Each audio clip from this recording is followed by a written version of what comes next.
Welcome to the Paul Farrington Show. Paul Farrington joined by Robert Ziggy Ziegler.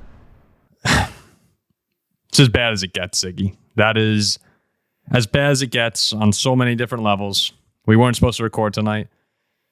All of our stuff for the show was moved aside. We have a ton of our friends coming in, including Ziggy this weekend for a fun Notre Dame Navy game. Everything is cleared out. Air mattresses all over. I was expecting to be celebrating a Viking win tonight. I wasn't. It's supposed to be a great weekend. It will still be a great weekend. Supposed to get off to a great start. And then I had to watch that nightmare on television. You tried to warn me. I didn't listen. I never listen. I never, ever, ever listen. I don't understand how. I always convince myself. I always make myself believe in this team. I've done it for 26 years. No matter how many times I need it shoved down my throat that they're going to hurt me, I believe in the Vikings. And this was brilliant this year. 5-0 start, 2 losses in 4 days, and maybe our left tackle's out for who knows how long on a ridiculous play. I mean, this is just bravo. Bravo from the Vikings this year. I want to start, Ziggy, because we'll get into a lot of different things.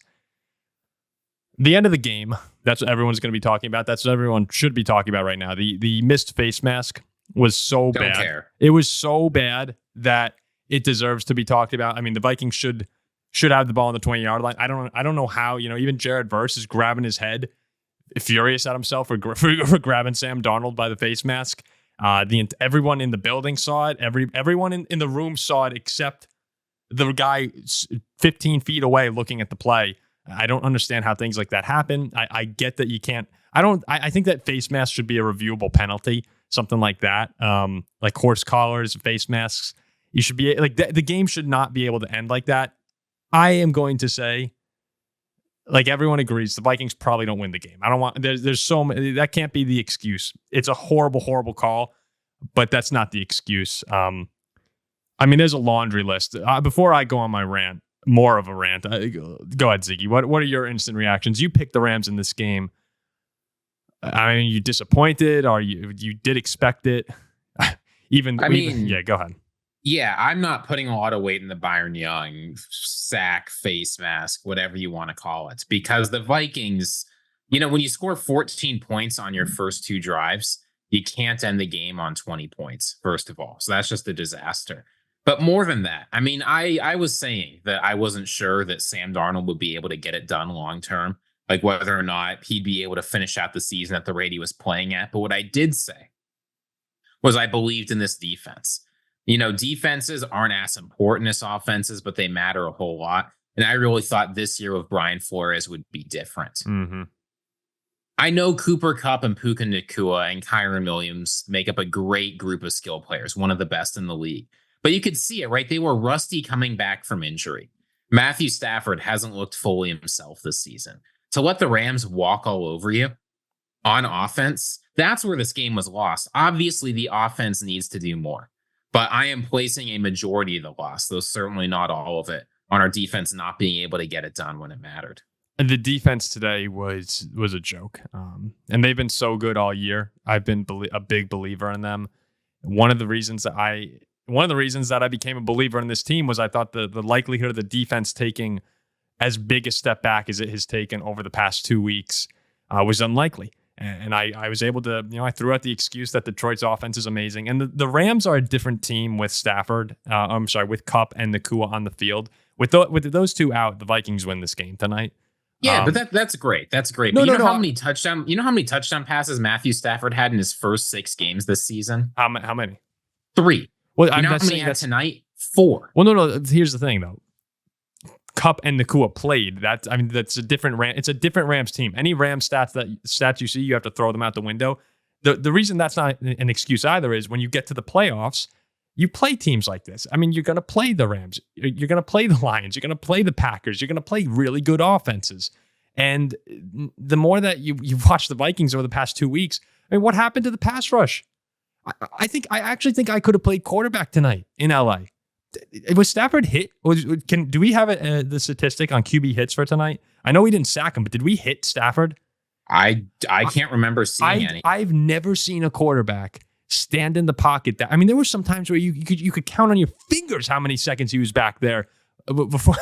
It was just ridiculous. Let's not forget, right? I mean, Harrison Phillips got there and hit him and then got absolutely bullied by 36-year-old Matthew Stafford, right? That was the only time we touched him. That was the only time we touched him. It's across the board. I will tell you this, is I think this Vikings team is going to have to go out and fix defensive tackle because it was humiliating. Yeah, but we've known that's an issue. Vikings fans know that's been an issue, and we've been covering it up. It was just across the board today. Third down conversions, the penalties in crucial situations, even in non-critical situations, like 12 men on the field. It can't happen. It just can't happen. And then it just made no sense to me as Stafford's picking you apart. There are quarterbacks that you let beat you with their arm. And Matthew Stafford is not that quarterback. It made no sense. Even when they did send, I didn't see many blitzes tonight, but I didn't see many heavy blitzes, but even when they sent 5, no one got through. The defense was so disappointing tonight against a very good offense, but this was the kind of so many mental mistakes, and it just makes you sit back and go, this is who they always are. This is who they always are. Like, why am I going to get excited? It'd be one thing if they lost, a really explosive game where both teams are just playing unbelievable and the defense is making big plays, but Stafford's overcoming it, which he can. But this was just pitiful, and yet another prime Justin Jefferson performance wasted, right? I mean, Aaron Jones is out here with 3 yards a carry. We're out here, our next leading receiver after Justin Jefferson is Josh Oliver, who had 1 touchdown catch and otherwise basically nothing. Addison seemed invisible. Naylor had that horrendous drop. The Naylor drop. I mean, Justin Jefferson's trying to do it all. The Naylor drop was, you can't, there's so many different areas you could point to tonight and assign blame, but that drop was huge. Addison, I don't know where he is.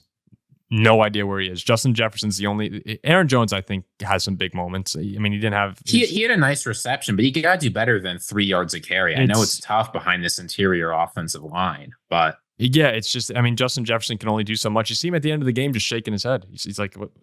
Oh, he was doing more than shaking his head. No, I'm sorry. Before the last series, when the defense was on the field at the end and they just let LA march right down the field, he's just going, come on, like, get a stop, like, please, like. And I mean, I actually think Jefferson after the first drive, or first half maybe, kind of disappeared for a bit. I mean, he did have the unbelievable catch. That was great. And none of this is on Jefferson at all. I actually thought Darnold also, for the most part, played well. He took a couple really bad sacks that you just can't take. But I said this, Ziggy, on our last show. People want to get on the Vikings about like the offense diminishing, and it has diminished because it's not. I mean, they're nowhere near the level they were consistently throughout a game in the first 5 weeks, or 4, maybe 3.5 weeks.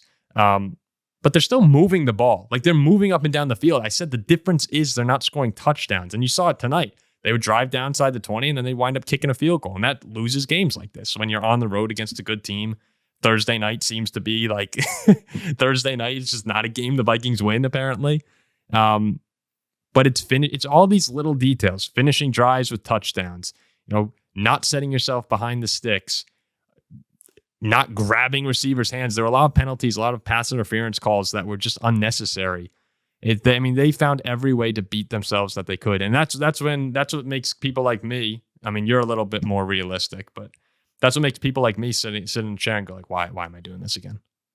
Why am I doing this again? I worry about this offense because it's so hard for them, it seems. I mean, Kevin O'Connell comes in with a game plan every week. Dude, it's the defense was the problem tonight. No, I get it. But you look at our past 4 games, 3 of them, we have no touchdowns in the second half, right? Packers, 3 points in the second half. Jets, 6 points in the second half. This game, 6 points in the second half. Like, once you get outside the scripted Kevin O'Connell plays, you got to put up a touchdown. It's just so disappointing because they look so good for 5 weeks, and every year, just every single season. And I mean they have get right games, right? They play the Colts, the Jaguars, the Titans, at Chicago, the Cardinals, the Falcons. Like, they have a lot of easy games left. This was sort of the hardest part of their schedule until they host the Packers and go to Detroit. But there's nothing they can do over these next weeks that's going to buy back my trust. Honestly, even if they somehow manage to win in Detroit, That's what After it is. seeing this, Well, I know they we win try and Detroit. be positive, but it's so hard to believe in this team. I mean, a win in Detroit would go a long way with me, but that's the thing. I got a little out of hand on Twitter throughout throughout the game, and I want to. I want to believe, and I want to be. I don't want to be the guy who's putting down the team, because at the end of the day, I'm a fan. I'm a Viking fan. Like I win or lose, I'm a Viking fan. I'm going to be there cheering for the team, but it's like you said, it's hard to put your trust in them when we just see this story all the time. It's the same exact thing. But I'm going to try. I mean, it's funny. A lot of people have been calling me out, Ziggy, for the optimistic Paul that I'm trying to be this year. And I think I killed him tonight at one point. I actually did on Twitter, killed him at one point. I said he died a long time ago. I'm going to keep cheering. I'm going to be there every Sunday, but it's hard to, after the past 2 weeks, it's hard to really believe it. I don't know. What do I do here? Do I just convince myself? Do I gaslight myself? I think you become a Packers fan. No, I mean, I'm not going to say I'm considering it, because that's not true. But performances like this, it's tough to be a fan of the Vikings, Paul. It really is. Yeah, I mean, it can be worse. Like I used to have the debate on consistent failure versus heartbreak, like just numbing failure, like the Browns. I mean, it's better than being like the Browns. Yeah, like you're the Browns, who is just it's numbing. Like you just lose all the time, and you never have fun. And that's worse than the Vikings, where it's like there are high highs and there are very low lows, and they'll crush you. But at least you have something along the journey. At least you feel something once. Like Browns fans, they don't feel anything. Not to take a shot at Browns fans, but I mean, how much lower can you get than where they already are? Jaguars fans? I mean, yeah. I guess they made that AFC run back in the day. Well, there's that pool. Yeah, there's that pool. There's your Jaguars. There's your Browns. Typically, there's your Lions. Then you have your Vikings. You have your Bills. Maybe throw the Bengals in there. They've kind of been that way before, but not to the extremes of Minnesota and Buffalo. And Buffalo fans could do all the crying they want. I mean, they don't touch the Vikings on the misery meter. But look, yeah. I'll just say this. I'll say this is the Vikings. They play the Colts. They play the Jaguars. They play the Titans. Those are their next 3 games. Well, internally, I think. Gotta win them. Yeah, internally, that has to be it. If this team goes up to 8-2, you're still in a fine spot. You're still in the driver's seat. Like, this is recoverable. I don't want to make it sound like the sky is falling for Minnesota, but the past 4 days, I think, have taken a lot of energy out of the building. And I think this mini bye, right? It was their Thursday night game, so they get 11 days before they have to play again, before they play the Colts in prime time. It's a good opportunity, reset, readjust your expectations, stop buying the hype, and just play some decent football. It's a reality check. Figure out how to make it. Get a defensive tackle in there. I don't know.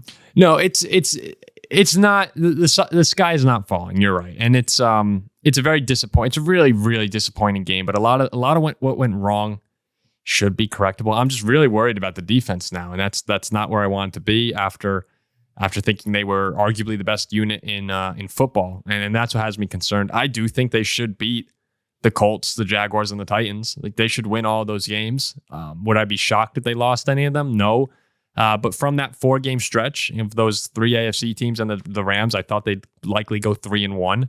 And if this just happens to be the loss, they sit at 8-2 through 10 games. Yeah, I mean, then it's, all systems go again. But it's just against the Rams with Stafford, Kupp, Nakua, Kyron are an elite offense. They are their top 10 offense in football.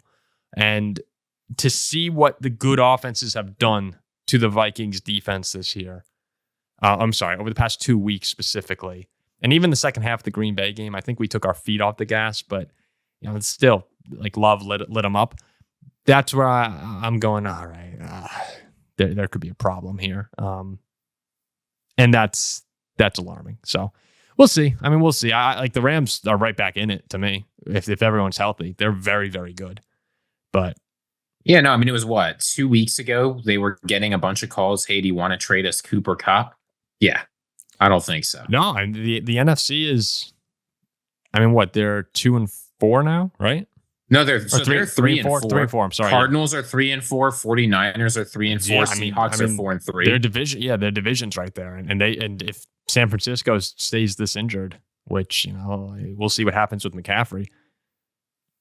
Yeah, well, they get to play San Francisco anyway, so they beat San Francisco once. They can beat them again in December. Like the division's very much in play. The Rams are in a good spot. I don't want to say great, but they're in a good spot. Man, I just can't believe that. Great is if they go to Seattle and win next week and then host the Dolphins and play at New England. Yeah, I just can't believe that face mask call. You probably don't win the game, but how do you miss that? I can't.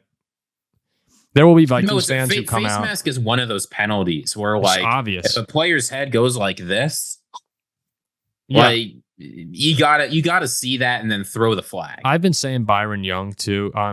Jared Verse. It was Byron Young. I even tweeted Jared Verse. I said Byron Young. I watched the game.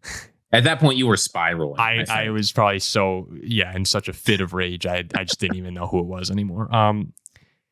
But it was just all the factors of Darnold, grabbing his face mask, his head. I mean, you looked like an owl, Sam Darnold turned, and then you had Byron Young grabbing his helmet and Aaron Jones running over, screaming face mask. The whole state, everybody saw it. I don't know. They probably don't win. Not like if you need to throw the flag 5 seconds after the play's over, sure, fine. Yeah, it makes no sense to me. Maybe that's something that they wind up changing the rule that you could review a face mask under 2 minutes, or maybe. But I don't think the solution is more review here. I think the solution is when you see a player's head rotate 180 degrees, throw a flag. Yeah, they probably don't win the game, but on the 20-yard line with 1:45 seconds left and Justin Jefferson, you could there's a world. There's a world. And that's a game should not end like that. That's so stupid and unfortunate, but the Rams will take it, and the Packers will take it, and the Lions will take it, and the Bears will take it. Everyone takes from us, except we never get the benefit. When Darisaw went down, I saw someone tweeted, they're like, maybe it'll be like Love, and he'll come back in a few weeks. And I was like, yeah.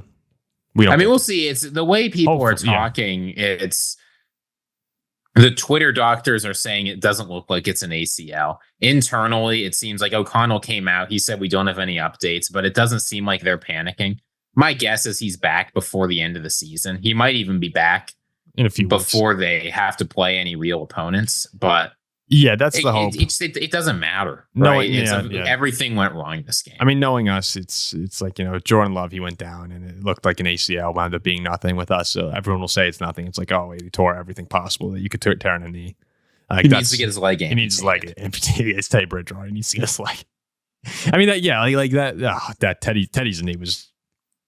That's the thing. You've had a bad night when Paul just starts talking about Teddy Bridgewater. Dude, that's the thing with us, man. That's the thing. It's like you just start spiraling down this path, and you just look at everything. Games like tonight, and then you're like, oh yeah, our quarterback, tore his meniscus this offseason before he stepped on the field. Our quarterback before that had nearly amputated for walking. There's just so many ways you could go down the rabbit hole of Vikings fans. Go watch the Saints game. Go watch the Falcons game. Go watch the Redskins game from the 80s. The Hail Mary invented against this team. It just everything. I mean, any form of misery, you could find it in Vikings history, and it's relenting. It's brutal. And I don't wish it on any fan. It's always bad when you end the night saying there are things more important than football. Because everyone knows that's true. Obviously, that's true. You're only saying that when you've had a disaster. When you've hit rock bottom. Kansas City Chiefs fans aren't saying after they win the Super Bowl, yeah, it's nice, but there are things that matter more. No, whenever you find yourself saying, it's only a football game, that's when you've really reached a bad point of your team's fandom. And tonight, it's the fourth quarter after the sack. I'm like, oh, it's only football. And it's a good reality check. It's very important to have that, because at the end of the day, it is only football. But that means that your football team's in a bad spot, and we'll see what happens over the next few weeks. But if you want to continue seeing us be miserable as the Vikings slide and the Packers, Lions, and Bears ascend the NFC North, feel free to comment, subscribe. Let us know. How do you feel about the fact that the Minnesota Vikings and their fans just got dark cloud? We just got dark clouded. I'm coining it as a verb. The dark clouds are rolling in. Dark clouds are rolling in. Well, let us know how you feel. Good CTA, man. Good CTA. We could use it. All right, we appreciate everyone for appreciate everybody for tuning into this episode. And yeah, have a good weekend. I mean, like that at the end of the day, it is only football, right? Like we're gonna have a good time. Yeah, I hope your team wins. I hope your team wins. Go out and give your family members a hug. Find somebody, tell somebody you love that you love them, that you don't normally say it to. Like do something good and just enjoy your life, man. It's only a football game. It's only a football game. There are more important things. All right, we'll see you soon this weekend, potentially with some more reactions. Bye-bye.